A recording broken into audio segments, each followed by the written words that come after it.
Hey everyone, it's me, Zimzilla, and today I finally do my first Kaiju OC review. Yes, after, I don't know when I had done that video saying I was going to do OC reviews, but now I actually finally am going to do an OC review, so yeah, that's pretty exciting.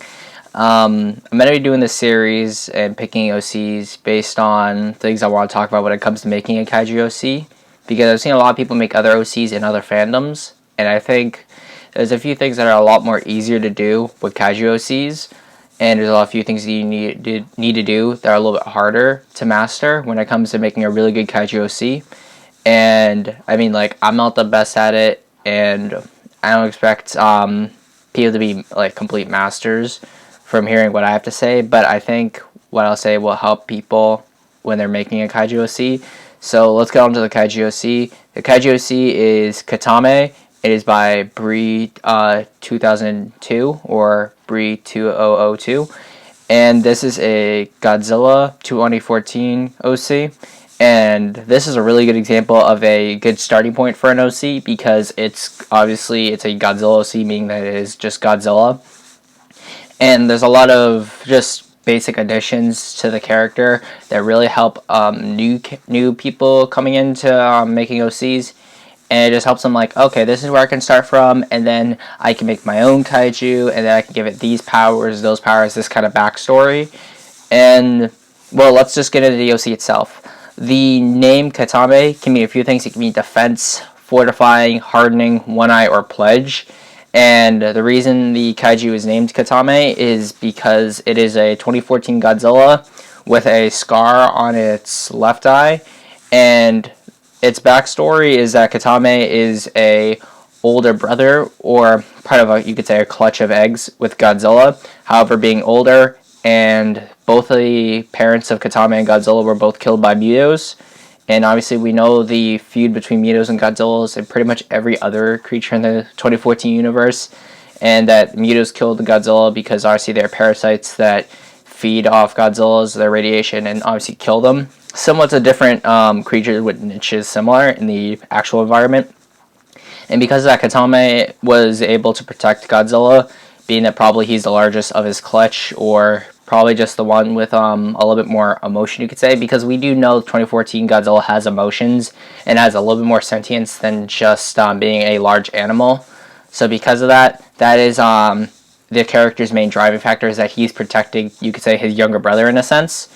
And currently, he does not awaken when Godzilla does, so the events of 2014 happen with Godzilla, and Katame awakens later.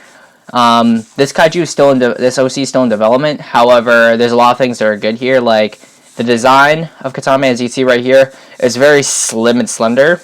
I'm not sure if that's just because of the art style or because that was a conscious decision. However, you can see him with a red atomic breath. That is currently the only displayed power. We don't know about if Katame has a nuclear pulse, the nuclear volley from Shin Gojira, or anything of that sort, but currently just the atomic breath being red. And I'd say, when it comes to making Godzilla OCs, I'd say using a red atomic breath and not making it like the Spiral Beam is another good choice, because not a lot of Godzillas use the red atomic breath besides from Burning Godzilla, 2000 Godzilla, or 99 Godzilla, and 2000 Godzilla or 2001 Godzilla being from Godzilla vs. Megaguirus. So that helps a lot with distinguishing Katame from Godzilla being blue, Katame being red. And obviously small details like the scar just help distinguish it. And I think what really sets this character apart is his character, because his driving factor is obviously to protect Godzilla. However, that's the one thing we see because it's still focusing on Godzilla. If Katame were to be in like his own story and we were to focus on him, we'd probably see more of his character, as well as it would also open the door to seeing other OC creatures from this creator that focus primarily on Katame and his struggles.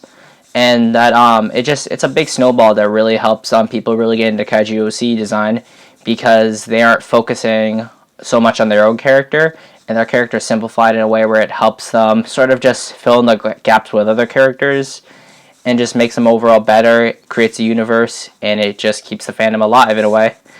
And that's really what I have to say. I'm going to put a link to both Bree's DeviantArt page the page of that picture I showed you, as well as a picture talking about her, or not really a picture, a journal that's going to be going over her OC and how it's still in development. However, it just focuses on the main points that I said right here.